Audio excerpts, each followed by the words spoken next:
लागे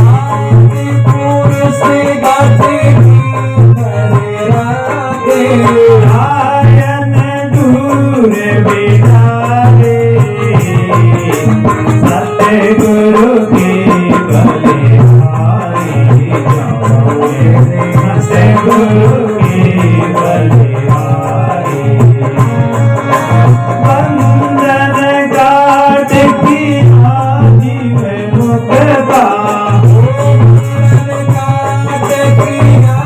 जीव मुक्ता और सारी विपत निवारी सतगुरु की बलिहारी जाओगे सतगुरु की बलिहारी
सारी भी विपत निवारे सतगुरु की बलिहारी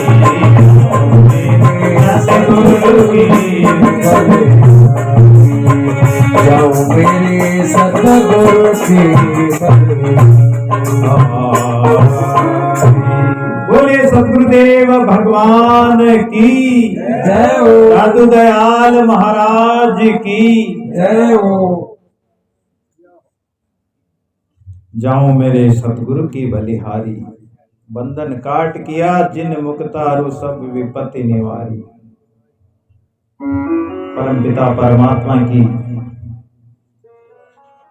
परम कृपा जो परमात्मा है कारण करुणा वरुणालय है, परम मंगलमय प्रातपर अखिलेश्वर है, भक्त वत्सल भक्त वांछा कल्पतरु दीन बंधु दीनानाथ और बड़ो जा लो थोड़ा।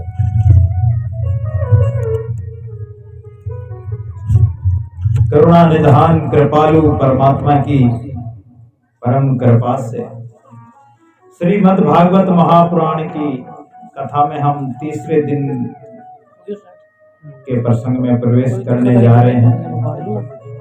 परमपिता परमात्मा के चरण कमलों में हम बारंबार वंदन करते हुए गुप्त प्रकट सभी महापुरुषों को हम प्रणाम करते हुए और आप सब के घट में विराजमान परमपिता परमात्मा को नमन। पधारे हुए सभी महानुभाव बड़े बुजुर्ग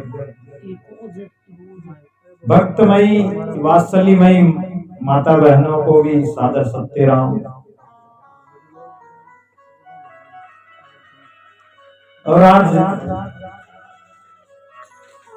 मारवाड़ की भूमि से दो भगत पधारे हैं, एक गणेश जी महाराज प्रजापत है और एक गुट्टा महाराज जो है तो ब्राह्मण देवता लेकिन दयाल महाराज की सेवा पूजा करते हैं, संत रूप में ही है। उनका भी स्वागत है। और संगीत की सुंदर सुंदर लहरियों स्वर लहरियों के माध्यम से हमारे कर्ण रंध्रों को राम नाम रूपी रस घोलकर जो परम आनंद दे रहे हैं, संगीत बंधुओं को भी हम सतराम करते हैं। और सभी बड़े भाव से बड़े हृदय से बड़े प्रेम से इस भागवत कथा में आनंद ले रहे हैं, बड़ी बड़ी दूर से आए हैं, अपना अमूल्य समय निकालकर इस भागवत कथा में समय दिया है। मैं सभी को साधुवाद देता हूं कि जिन महापुरुषों की कृपा से जो पार हो गए हैं वो संत हमें पार करते हैं। जो स्वयं बंधा हुआ होगा वो हमें कैसे खोलेगा, और जो स्वयं खुला हुआ है, जो स्वयं इस माया के मोह के बंधन से परे हैं, माया मुक्त है, ऐसे संत महापुरुष हमें इस भवसागर से पार उतार देते हैं। इसलिए सुंदरदास जी महाराज ने कहा कि जाऊं मेरे सतगुरु की बलिहारी बंधन काट किया जिन मुक्ता अरु सब विपत्ति निवारी। वाणी सुनत परम सुख पाया दुर्मति गई हमारी। संतों की वाणी सुनकर हमारे परम सुख की प्राप्ति हो गई। हमारी जो दुर्मति थी, दुष्टता थी, दुविधा थी, कपट भाव था, ये सब मिट गया। ये संसार का जो झूठा भरम जिसको हम सत्य मान रहे हैं वो भरम कर्म पाप कर्म सब का संशय मिटा दिया, हमारे हृदय के किवाड़ खोल दिए।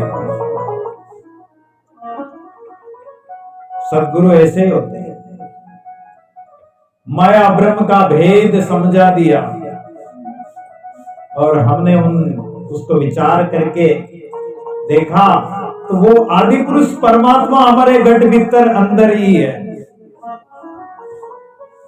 और जब परमात्मा का अनुभव हो गया तो ये माया जो डाइन रूपी माया है, ये माया तो दूर भाग गई। माया पास में नहीं आई। ऐसे सदगुरु दया करी उन सब सुख दाता, अब के लिया उबारी। ये हमारा अब का जो आया हुआ, हम इस मनुष्य जन्म में आए, अब कालो जन्म सुधारो हमारा सदगुरु दाता। तो ये जन्म सुधार दिया। बहु सागर में डूबते हुए को हमें के दादू काढ़े, केस गई डूबती संसार, दादू नाव चढ़ाई कर किए पहली पार। नाव चढ़ाकर इस संसार सागर से पहली पार ब्रह्म परमात्मा में मिला दिया। ऐसे परोपकारी संत जन साहिब भी तेरे, जाति देखी आत्मा राम कही तेरे। परोपकारी संत जन सरवर तरवर संत जन, जोता बरसे मैं परमार्थ के कारण चारों धारी दे। गुरु दादू के चरण कमल पर मैं मेलू शीश उतारी। ऐसे संत महापुरुषों के चरणों पर हम अहंकार रूपी शीश को उतार कर रख दो, चढ़ा दो गुरु के चरणों। गुरु के चरणों में जाते हो, कोई नारियल चढ़ाता, कोई भेंट चढ़ाता, कोई प्रसाद चढ़ाता, इसकी कोई आवश्यकता नहीं। अरे चढ़ाना है तो अपने अहंकार को चढ़ाओ, अपने अभिमान को चढ़ाओ कि मैं फला जाति का हूँ, कि फला इतना बड़े कुटुंब वाला हूँ, कि रूपवान हूँ, कि धनवान हूँ, और जो अहंकार है, इस अहंकार को गुरु के चरणों में अर्पण कर दीजिए। तो अहंकार रहित हो जाओगे, अभिमान रहित हो जाओगे। और कहां लो आगे रखो, और तो दूसरी चीज थोड़ी आगे रखना। गुरु के आगे तो यही भेंट करना कि तन भी तेरा, मन भी तेरा, तेरा पिंड प्राण सब कुछ तेरा, तू है मेरा, ये दादू का ज्ञान। ऐसा अद्भुत उपदेश सुंदरदास जी महाराज ने दिया है। संत महापुरुषों की वाणी परमात्मा में मिलाने वाली है, परमात्मा की ओर जोड़ने वाली, परमात्मा की ओर ले जाने वाली है। कल कथा प्रसंग में हमने विदुर जी का प्रसंग सुना और विदुरानी के प्रेम की पराकाष्ठा हमने देखी। कितना प्रेम था परमात्मा से, ऐसा प्रेम लगा कि घर शरीर की, संसार की शुद्ध बुद्धि भूल गई, शरीर पर वस्त्रों का भी ध्यान नहीं रहा। भगवान को गिरी के बदले छिलके खिला देती है, उल्टी चौकी पर पाटे पर बिठाती है भगवान को, और भगवान विराज जाते हैं। भगवान कहते हैं कि मैं भाव का भूखा हूं। भगवान क्या कहते हैं? मैं भाव के वश में रहता हूं, भाव बिना सब साधन झूठा, व्यर्था सकल विधान। ये जो विधि विधान, जो नियम, जब पूर्ण प्रेम लगा परमेश्वर से, तब नियम के बंधन सब छूट गए। जब पूर्ण प्रेम परमात्मा से हो जाता तो ये नियम कोई नहीं साधने पड़ते। प्रेम में कोई नियम नहीं होता, सब विधान खत्म।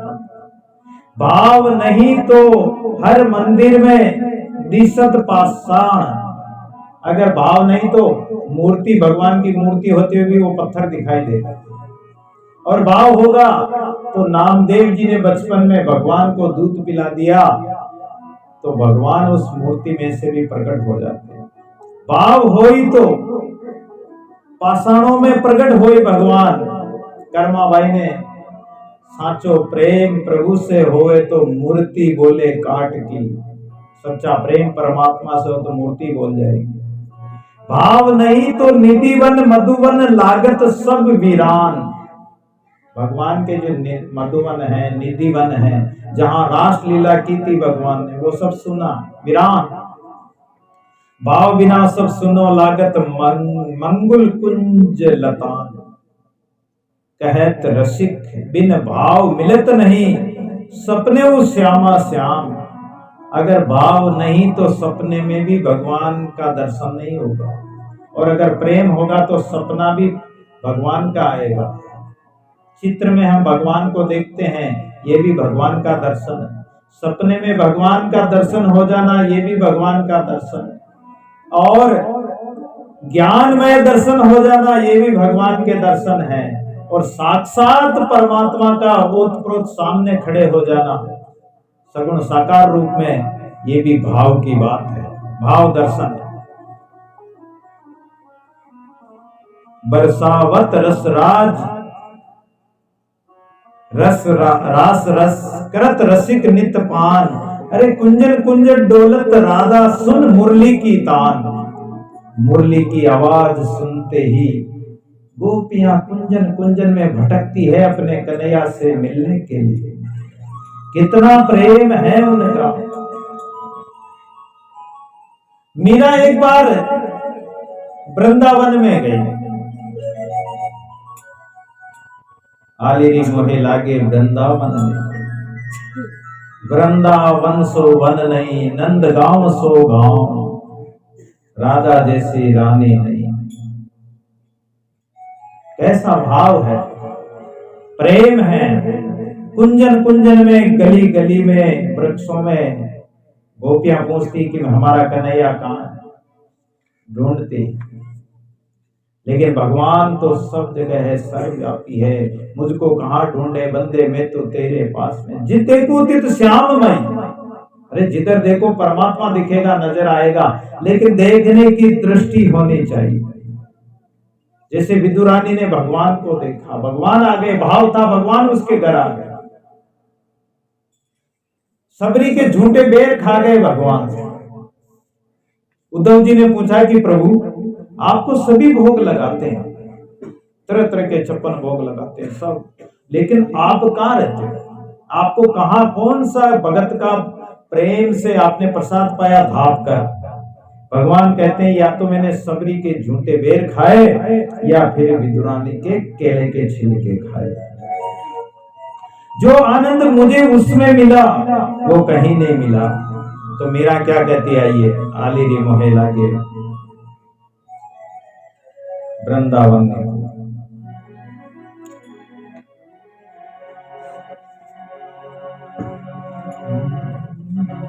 हे राम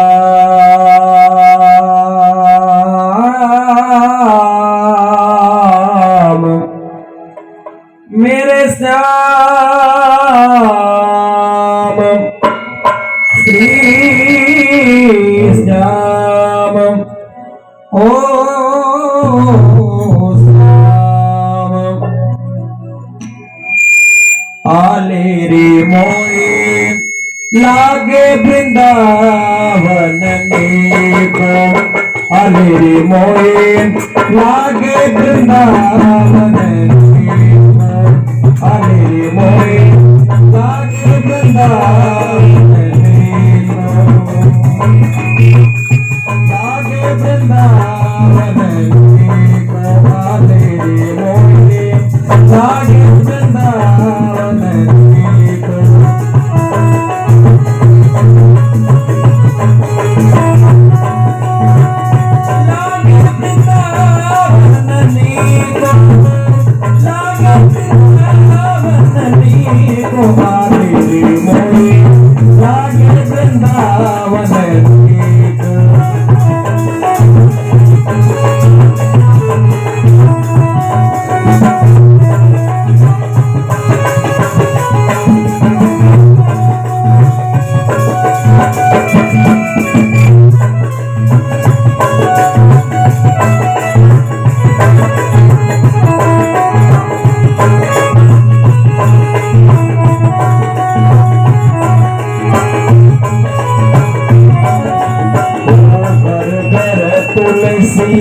ठाकुर सेवा कर कर तुलसी ठाकुर सेवा। दर्शन गोविंद जी को, दर्शन गोविंद जी को। आलेरी मोहे लागे वृंदावन को।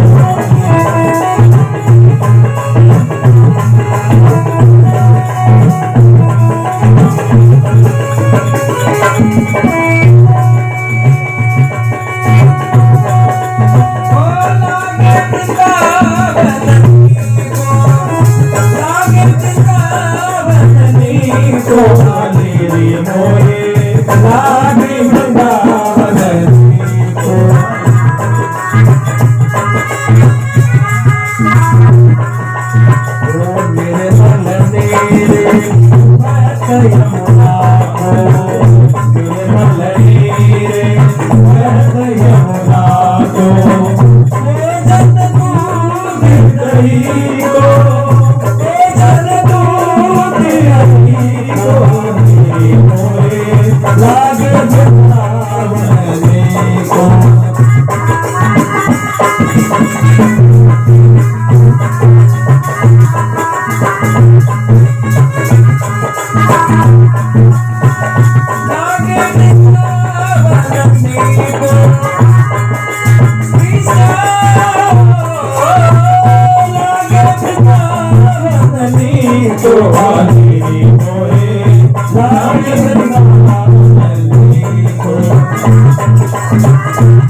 रतन सिंहासने आप विराजे, रतन सिंहासन आप विराजे, आप विराजे देवा, आप विराजे, आप विराजे श्यामा, आप विराजे, रतन सिंहासने आप विराजे, रतन सिंहासन आप विराजे, मुकुट गड़े तुलसी मुकुट गड़े तुलसी को आदि मोहे, आगे प्रदान को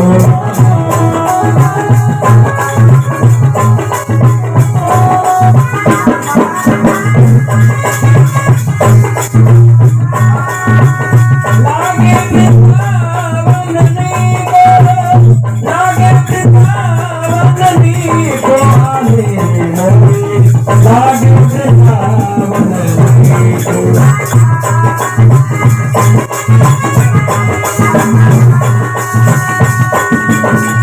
कुंदन कुंदन तीरथ राधिका, कुंदन कुंदन तीरथ राधिका, कुंदन कुंदन तीरथ राधिका, कुंदन कुंदन तीरथ राधिका, शब्द सुनते मुरली को, शब्द सुनते मुरली को आले मोरे, लागे वृंदावन में को आले मोरे, लागे वृंदावन में को।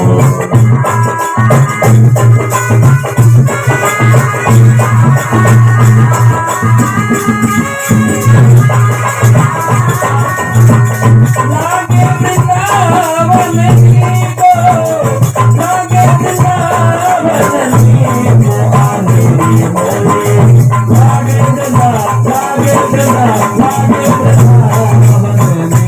को, लागे वृंदावन में। बोले वृंदावन बिहारी लाल की।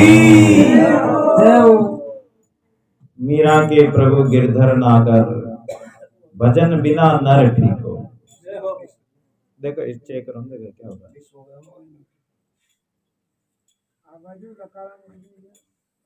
मैं तो एक काम करो ना, लाइट से चलो, लाइट आ रही है। हाली री मोहे लागे वृंदावन ने को, मीरा जी वृंदावन में गई। वृंदावन इतना प्यारा वन है जहाँ भगवान की घर घर में तुलसी ठाकुर सेवा और घर घर में गोविंद जी के दर्शन, यमुना जी का निर्मल जल,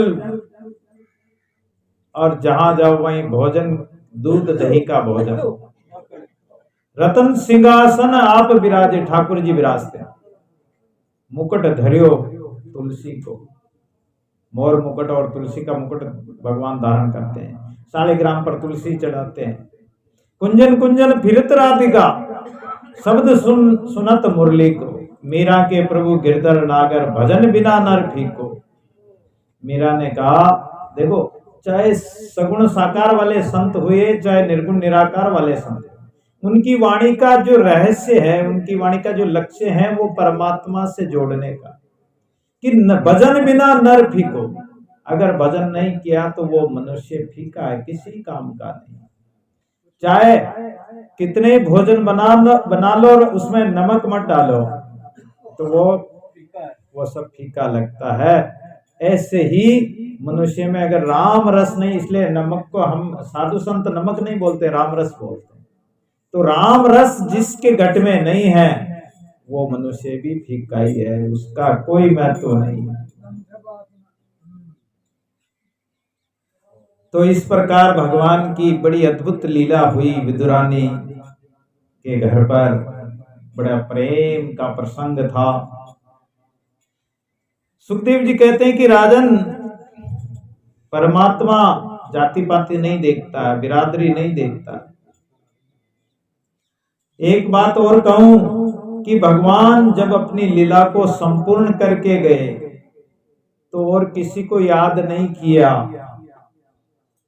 लेकिन भगवान उद्धव से कहते हैं कि मुझे मेरे विदुर की याद आ रही है। भगवान विदुर को याद करते हैं। भगवान जिसको याद करे वो भगत कितना महान होगा। और विदुर जी अगर तुम्हें मिले तो मेरे समाचार देना। उद्धव जी महाराज भगवान की आज्ञा लेकर निकले और सरस्वती के किनारे विदुर जी का मिलन हुआ। एक ज्ञानी भगत है, एक नीति के भगत। विदुर तो नीति के ज्ञानवान थे, जानकार थे, और उद्धव जी ज्ञानी भगत थे। दोनों का मिलन हुआ। यहीं से भागवत में संवाद आरंभ होता विदुर और उद्धव का। श्री उद्धव जी ने विदुर जी से सत्संग किया। सुखदेव जी महाराज कहते हैं कि उद्धव जी जब विदुर जी से मिले तो विदुर और उद्धव दोनों के कंठ अवरुद्ध हो गए। वाणी नहीं निकल रही थी, वचन मुख से नहीं निकल रहे थे। विदुर कहते हैं कि उद्धव तुम भाग्यवान हो, और उद्धव कहते हैं कि प्रभु आप भाग्यवान हो। आपस में दोनों एक दूसरे की महिमा करते हैं। गदगद कंठ हो गया दोनों का। हरिद्वार में दोनों ही वहां से चले और हरिद्वार में एक संत मैत्रेय मुनि से जाकर मिले। मैत्रेय मुनि ब्राह्मण थे, विदुर जी दासी पुत्र। लेकिन जाति पाति पूछे ना कोई, हरि को भजे सो हरि का होई। भक्ति में जाति पाति नहीं है। आत्मा में आत्मा की कोई जाति नहीं है। ये जाति तो कर्मों के बस जीव है, और कर्म ऊपर जाति है। दूजा सोच निवार, जैसा कर्म करते वैसी जातियां बन गई। ये जीव परमात्मा का स्वरूप है, परमात्मा की जाति का है, लेकिन यह संसार में आकर अलग अलग जातियों का बन गया। कोई कहता मैं ब्राह्मण हूँ, कोई कहता मैं क्षत्रिय हूँ, कोई कहता मैं शूद्र हूँ, कोई कहता मैं बढ़िया हूँ, कोई बामण, कोई जाट, कोई गुजर, कोई माली, कोई और अनेक जातियां बता देते हैं कि मैं फला जाति। जातियों के बन गए। परमात्मा जाति नहीं देखता, बिरादरी नहीं देखता। और जो भगत होते हैं परमात्मा के भगत, वो भी जाति पाति का भेद नहीं करते हैं। ये सारी सृष्टि परमात्मा ने बनाई है। परीक्षित कहते हैं कि प्रभु ये सृष्टि परमात्मा ने क्यों बनाई? और सृष्टि बनाई तो इसमें कोई तो दुखी कोई सुखी। फिर किसी भगत को बचाने के लिए परमात्मा अवतार लेकर आते हैं। किसी भगत को बचाने के लिए तो अवतार लेकर आते हैं, और किसी भगत को मारने के लिए आते हैं। नरसिंह भगवान अवतार लेकर हिरण्यकश्यप को ही मारा, वाम और वराह अवतार लेकर हिरण्याक्ष को ही मारा। तो बताइए प्रभु, ये भगवान भी भेदभाव क्यों करते हैं? परमात्मा के लिए तो राक्षस हो चाहे देवता हो, चाहे कोई भी हो, पशु पक्षी हो, सब समान होने चाहिए। मैत्रेय मुनि ने सृष्टि का भी प्रसंग विस्तार से सुनाया, और विदुर जी से पूछे हुए प्रश्नों का भी जवाब दिया कि कोई दुखी कोई सुखी क्यों है। तो परमात्मा किसी को ना तो दुख देता है ना सुख देता है। ये जीव अपने आप ही, परमात्मा ना तो किसी को मारा ना किसी को मारा राम, ये अपने आप मर जाओ सी कर कर खोटे काम। कर्म प्रधान विश्व कर रखे, जो जस करे सो फल चाखे। जैसा कर्म करता वैसा ही फल चाखता है। को न काहू सुख दुख करी दाता। कोई भी किसी को ना तो सुख दे सकता ना दुख दे सकता है। ये निज करत कर्म भोग सबु भ्राता। ये अपने निज कर्म है, अपने किए हुए कर्म है। इन कर्मों के अनुसार ही, अपने कर्म और प्रारब्ध के अनुसार ही हम भोगते हैं। पहले किए हुए जो कर्म है वो प्रारब्ध रूप में बनकर आ रहे हैं, और हमें मिल रहे हैं, करते जा रहे हैं, वो इकट्ठे होते जा रहे हैं। तो कर्म ही हमें, कर्म फिरावे जीव को कर्मों को करतार। करतार को कोई नहीं दादू फेरनहार। कर्मों के वश जीव है, कर्म रहित सो ब्रह्म। कर्मों के अनुसार रहेगा जीव, कर्मों में बंधा रहेगा। तो ये जीव आत्मा है, और अगर कर्म रहित हो गया तो ये परमात्मा स्वरूप हो जाएगा। कर्म रहित कैसे हो, ये गीता जी में भगवान कहते हैं कि कर्म करते हुए भी कर्म में आसक्ति मत रख। कर्म तो करो, परोपकार का करो, भला करो, सब कर्म करो, लेकिन उसमें आसक्ति मत करो, अभिमान मत करो कि मैंने किया, मैं किया। जब मैं आया तब सब गया, किया कराया सब गया। जब आया अभिमान, अभिमान आ गया तो सजनों वो किया कराया सब कर्म नष्ट हो जाता है, उसका फल नष्ट हो जाता है।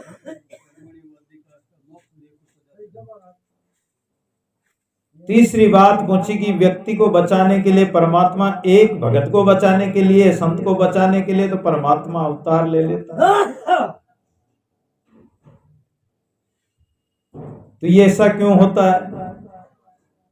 अवतारों में भगवान ने 12 अवतार धारण किया। कश्यप महाराज के 13 पत्नियां थी, उनमें दीति सबसे बड़ी।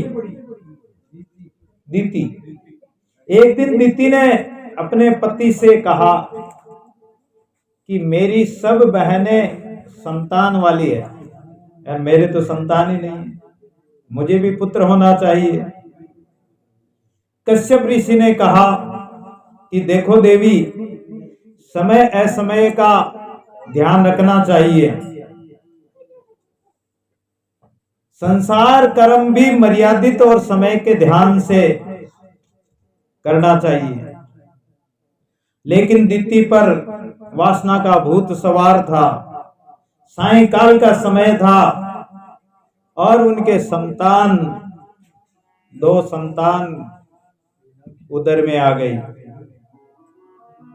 लेकिन कश्यप ने कहा कि दीति देवी, तुम्हारे संतान तो होगी, 2 संतान होगी, पर दोनों ही राक्षस होगी। समय असमय का प्रभाव देखिए सजन। हमारी संस्कृति है, हमारी जो सनातन धर्म है, ये शास्त्र नीतियां कहती है कि हर काम समय के अनुसार होना चाहिए। रात्रि का समय निशाचरों का समय होता है, सायंकाल का समय, और इस कारण से वो संतान दोनों राक्षस होगी। दीति बड़ी दुखी हुई, बोले मेरे पुत्र तो होंगे लेकिन राक्षस।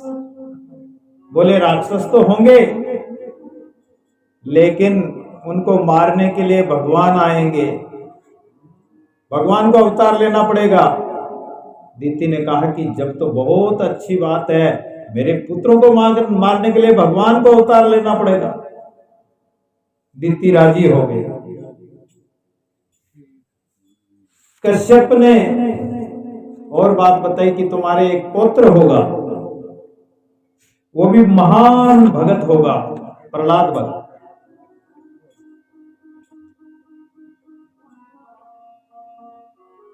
अब जब दीति के गर्भ में जो 2 बालक थे वो बढ़ रहे थे, और ये कौन थे? ये दोनों बालक राक्षस कुल में क्यों गए, राक्षस क्यों बने? एक बार 4 सनकादिक, सनक, सनंदन, सनातन, सनत कुमार घूमते घूमते भगवान के बैकुंठ धाम में पहुंच गए। द्वार पर जाकर द्वारपालों को कहा कि हमें भगवान के दर्शन करने भीतर जाने दो, लेकिन द्वारपालों ने भीतर जाने से मना कर दिया, बोले भीतर नहीं जा सकते। तो 4 सनकादिकों जो ब्रह्मा जी के मानस पुत्र है, 5 साल की अवस्था रहती है, सदा 5 साल के बालक रहते हैं, इतना सत्संग करते हैं। लेकिन सज्जनों कहते हैं कि कभी चंदन की लकड़ी कितनी शीतल होती है, उसको भी ज्यादा रगड़ो तो उसमें भी अग्नि प्रकट हो जाती है। तो सज्जनों एकदम उनको क्रोध आ गया सनकादिकों को, द्वारपालों पर, कि अरे तुम भगवान के द्वारपाल होकर हमें भीतर नहीं जाने देते हो, तुम यहां रहने लायक ही नहीं हो, जाओ तुम राक्षस बन जाओ। श्राप दे दिया। अब श्राप दे दिया तो क्रोध का परिणाम क्या हुआ? अब इधर श्राप लगते ही जय विजय घबराए कि राक्षस बन जाए। बोले महाराज हमारा ये मंतव्य नहीं था, भगवान अभी विश्राम कर रहे थे इसलिए हमने मना किया। बोले भगवान भी कभी सोते हैं क्या? भगवान तो सदैव जागृत रहते हैं भक्तों के लिए, भगवान कभी सोते नहीं। और तुमने हमें रोक दिया, हमें क्रोध आ गया, हमने श्राप दे दिया, अब हम क्या करें? जो वाणी मुख से बाण निकल गया वो तो गया, अब कुछ नहीं हो सकता। बोले महाराज कृपा करो।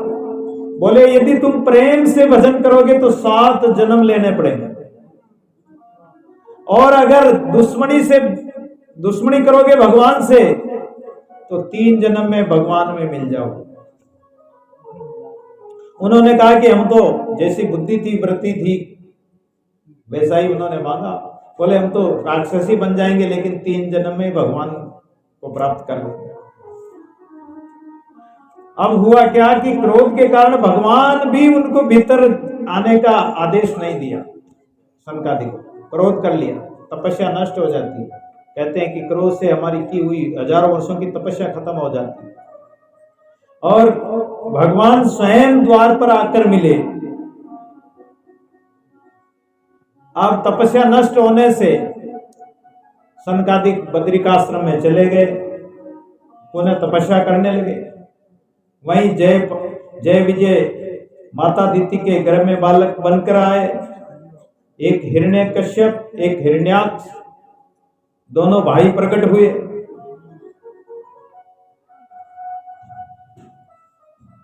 सत्गुण होता है, ये तो है कश्यप। और कश्यप की 2 पत्नी दीति और अदिति। दीति का मतलब द्वैत बुद्धि,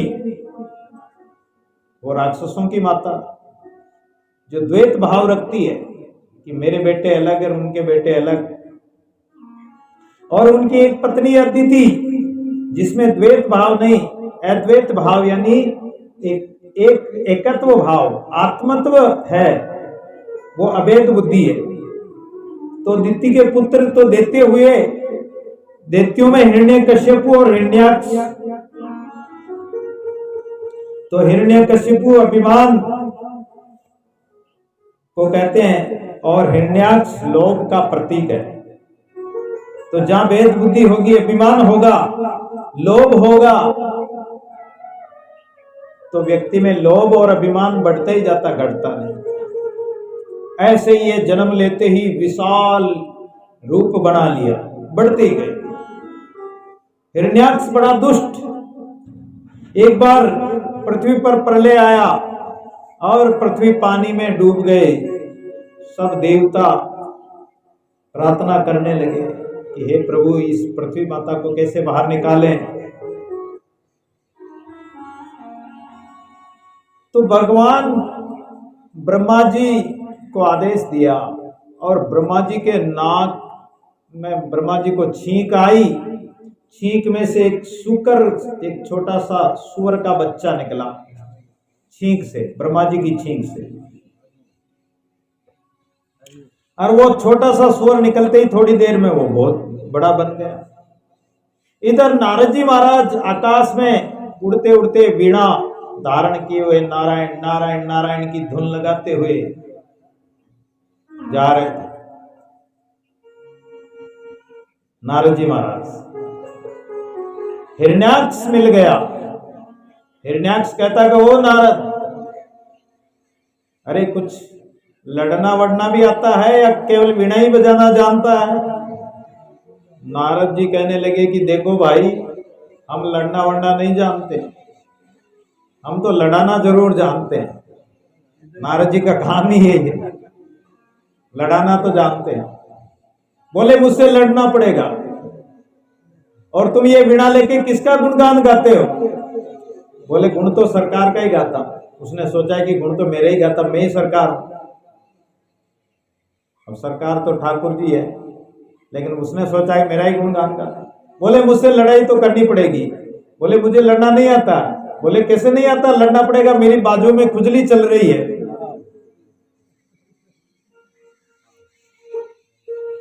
जब खुजली चल रही तो नारद जी ने कहा कि देखो मैं लड़ना नहीं जानता हूं, लेकिन आपकी खुजली मिटाने वाला बता दूं तो? बोले हाँ बता दीजिए। नारद जी के कहने से उसने कहा कि बता। तो नारद जी ने कहा कि ऐसी खुजली मिटेगी तुम्हारी जो जन्मों जन्मों की सारी खुजली मिट जाएगी, ऐसा व्यक्ति बताता हूं। बोले हाँ जल्दी बताओ।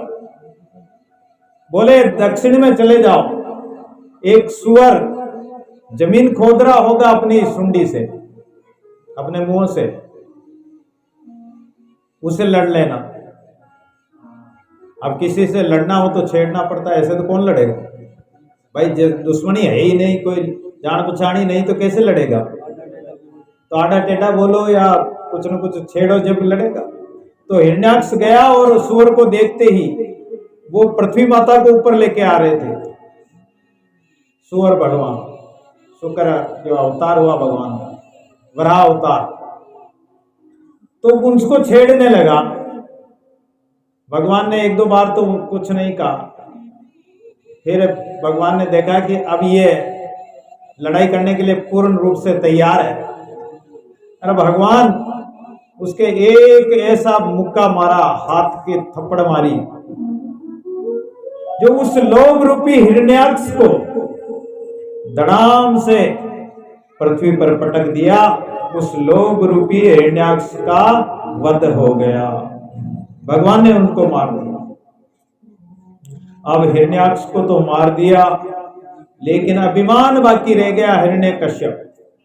हिरण्यकश्यप कहता कि मेरे भाई को इस विष्णु ने छल के द्वारा मार दिया, मैं इस विष्णु को छोड़ूंगा नहीं, इस विष्णु को मारूंगा।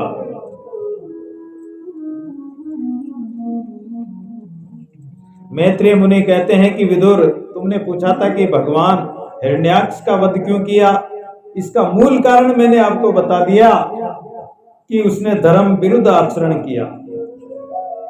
मैं पृथ्वी माता जो पाताल में चली गई, जो जल में डूब गई, पाताल में जाने का, जल में डूबने का मतलब है, पतन होने का मतलब है कि पाप बढ़ जाना, अधर्म बढ़ जाता है। कहते हैं ना कि कोई व्यक्ति अधर्म की ओर चलने लगता तो क्या कहते हैं कि वो गया, बस वो डूब गया, वो पतन हो गया, वो मर गया। जीते जी उसको कह देते हैं कि वो मर गया, कि पतन हो गया, कि डूब गया। तो ऐसे पृथ्वी माता पर पाप बढ़ गया था, तो भगवान ने उस दुष्ट को मारा। ब्रह्मा जी के एक पुत्र और हुए, कर्दम। हिरण्याक्ष को तो मार ही दिया था भगवान, एक कर्दम हुए। कर्दम यानी इंद्रियों का दमन करने वाले, जिन्होंने इंद्रियों को जीत लिया। कर्दम जी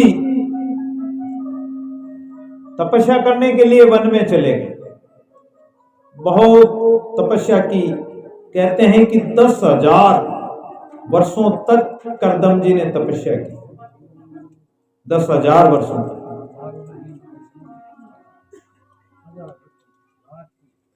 अब तपस्या तो की,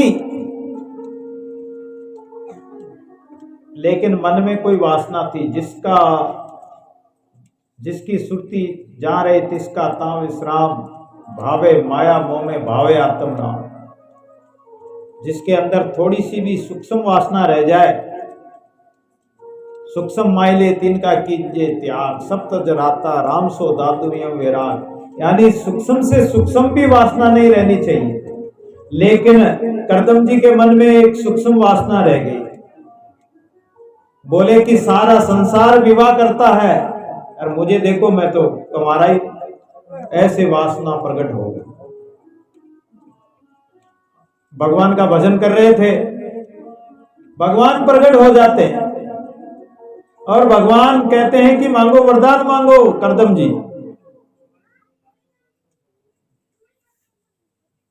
कर्दम जी कहते हैं कि मुझे तो आपकी भक्ति दीजिए। अरे बोले, भगवान मन में विचार किया कि मन में तो कुछ और ही है, ऊपर से भक्ति मांगते हैं। बोले कर्दम जी विवाह कर लो, भगवान ने कहा। तो कर्दम जी कहने लगे, बोले मुझे तो विवाह नहीं करना, मन में तो लड्डू फूट रहे हैं लेकिन ऊपर से मना कर रहे हैं। भगवान ने देखा कि परीक्षा तो कर लो। भगवान ने कहा कि देखो कर्दम जी, तुम्हें विवाह तो करना पड़ेगा। बोले नहीं करूंगा महाराज। अरे बोले मैं तो लड़की भी देख के आ गया हूं, मनु महाराज की लड़की।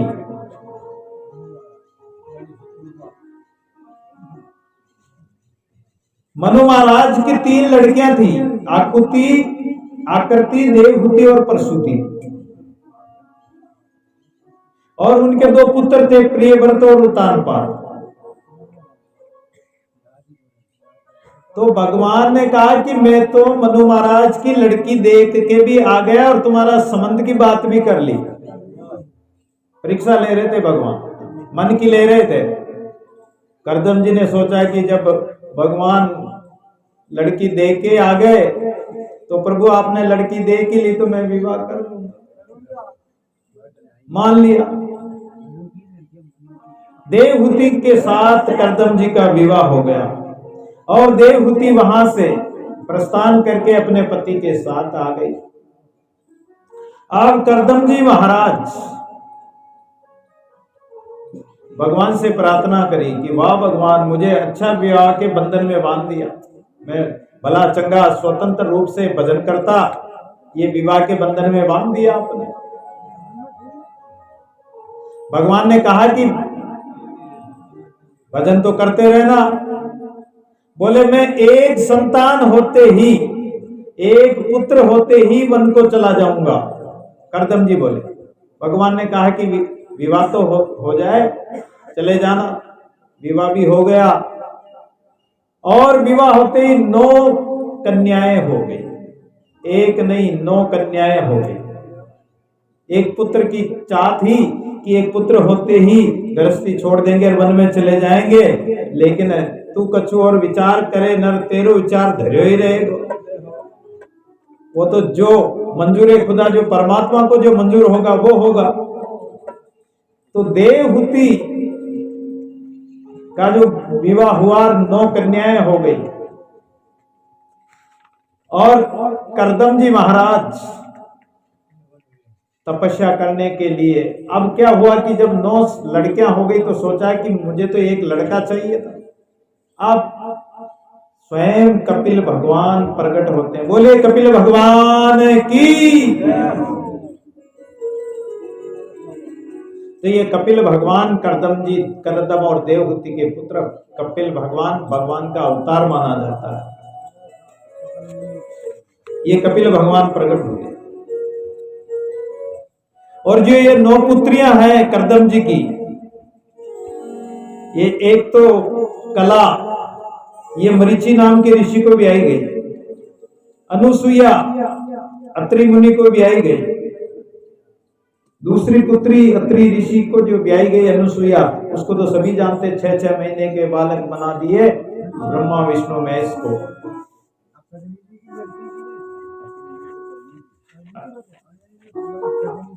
कर्दम और वशिष्ठ जी की पत्नी अरुंधति, ये भी कर्दम जी की लड़की थी। भृगु मुनि की पत्नी, ये भी इनकी पुत्री थी। ऐसे 9 गुणवान कन्याओं को जन्म दिया था। ये सब ऋषियों को ब्याही गए। 10वीं संतान के रूप में कपिल भगवान स्वयं प्रकट हुए। जब भगवान स्वयं प्रकट हो गए तो कर्दम जी ने कहा कि देखो देवी, मेरे एक लड़के की बात थी, 9 कन्याएं भी हो गई, एक लड़का हो गया। अब मैं तो वन में तपस्या करने जा रहा हूं। वो तो तपस्या करने के लिए चले गए। आज कपिल की 9 बहनें बैठी हुई थी और माता देवहूति ने विचार किया कि आज मेरे घर ज्ञान की गंगा आई है। भगवान स्वयं अवतार लेकर आए हैं, क्यों नहीं इस ज्ञान की गंगा में मैं हाथ धो लूं। बहती गंगा में हाथ धो ले। तो विचार किया और कपिल भगवान को स्नान कराया, कौपिन धारण कराई, तिलक लगाया, माला पहनाई, वस्त्रादि धारण कराए, ऊंचे सिंहासन पर बिठाया। माता देवहूति बैठ गई और उनकी सारी बहनें बैठ गई। और माता देवहूति प्रसन्न पूछती है कपिल भगवान से कि हे प्रभु, मेरी तो स्थिति बड़ी खराब हो रही है। ये जो 10 इंद्रियां हैं, 5 ज्ञानेंद्रियां और 5 कर्मेंद्रियां, ये हमारे जो आंख, कान, नाक, जीभ, स्वादेंद्रिय, ये जो हमारे 5 इंद्रियां हैं, इनके 5 5 विषय हैं और इन विषयों के कारण ये इंद्रियां उन विषयों में जाती है। हमारी कर्मेंद्रियां हैं, हाथ पांव वगैरह, ये भी अपना अपना कर्म करते हैं। तो मैं इनके कारण बहुत दुखी हूं। ये सब अपने अपनी ओर खींचती है। आंखें कहते हैं कि सुंदर सुंदर रूप दिखाओ, कान कहते हैं कि सुंदर सुंदर मधुर मधुर वाणी सुनाओ, नाक कहता है कि अच्छी अच्छी खुशबू सुंघाओ, जीभ कहते हैं कि 56 भोग खिलाओ मुझे। ये इंद्रियां अपने अपनी ओर खींचती है, हर एक अपने अपने स्वाद के लिए लालायित है। इन इंद्रियों को मैं कैसे वश में करूं? दूसरी बात है कि ये बंधन किसका होता है? बंधन मन का होता है या शरीर का होता है या आत्मा का होता है? तो मन को वश में करने का क्या उपाय है? भगवान कपिल देव कहते हैं कि माता, आप तो स्वयं ज्ञानी हैं, स्वयं विदुषी है, परम साध्वी है, मैं आपको क्या समझाऊं? अरे अगर इंद्रियों को वश में करना है तो संयम रखना पड़ेगा, इंद्रियों का संयम करना पड़ेगा। आंख जो देखती है इसको संयमता से दृष्टि को बदलना है। चरम दृष्टि देके बहुत आत्म दृष्टि, एक ब्रह्म दृष्टि परिचय भया तब दादू बैठा दे। अगर इन इंद्रियों से हम परमात्मा को देखें, संयमता से इन इंद्रियों को संयम मर्यादा में रखें, तो ये इंद्रियां वश में हो सकती है। फिर भी ये मन तो बड़ा चंचल है, ये मन ही बंधन का कारण है। ये मन जो है ऐसा बेईमान है कि ये जीव को भटका देता है। और वैसे तो आत्मा का तो कोई बंधन है ही नहीं, आत्मा तो निर्मुक्त है, आत्मा कोई बंधन में नहीं है। आत्मा तो स्वतंत्र, न जलती न गलती न बलती, ना कोई सुखा सकता, ना कोई काट सकता, ना मार सकता।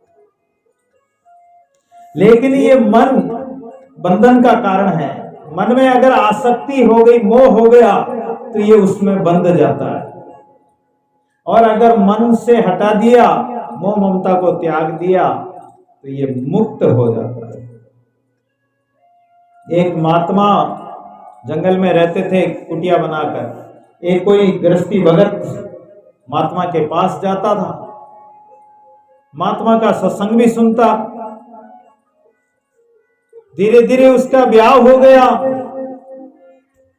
अब वो धीरे धीरे आश्रम पर कम आता है। महात्मा जी ने पूछा कि अरे भाई कम क्यों आता है? बोले महाराज मेरा ब्याह हो गया, मेरे परिवार वाले मुझे आने नहीं देते हैं, बांध रखा है। अरे बोले कोई नहीं बांधता, स्वयं अपने मन से ही बनते हैं, स्वयं अपने मन से ही पकड़ते हैं। बोले नहीं, मेरे को छोड़ते नहीं, मेरे बिना जीवित ही नहीं रहते। तो महात्मा जी ने समझाया लेकिन समझ में नहीं आया। तो एक दिन वो दूर से आता दिखाई दिया, महात्मा जी ने उसको बात में भर लिया, एक पेड़ को, और बात भर के आवाज देने लगे कि अरे भगत मुझे छुड़ाओ, अरे भगत मुझे छुड़ाओ, अरे भगत मुझे छुड़ाओ। अरे बोले महाराज किससे छुड़ाऊं? कि बोले इस पेड़ ने मुझे पकड़ लिया, इस पेड़ ने मुझे पकड़ लिया। बोले महाराज पेड़ तो अपनी जगह खड़ा है, आप इतनी दूर से आके पेड़ को बात में भरा, पेड़ ने थोड़ी पकड़ा, आपने पकड़ा। बोले मैंने पकड़ा? बोले हाँ। तो ऐसे ही संसार को हम ही पकड़ते हैं। संसार तो वो तो माया तो अपनी जगह है ही, माया को पकड़ते ही क्यों? तो ये माया को पकड़ने के कारण ही बंधन का कारण है, यानी ये माया ही बांधती है। आइए गणेश जी महाराज एक भजन सुनाए। ये दे दो, ये माइक दे दो, ये वाला।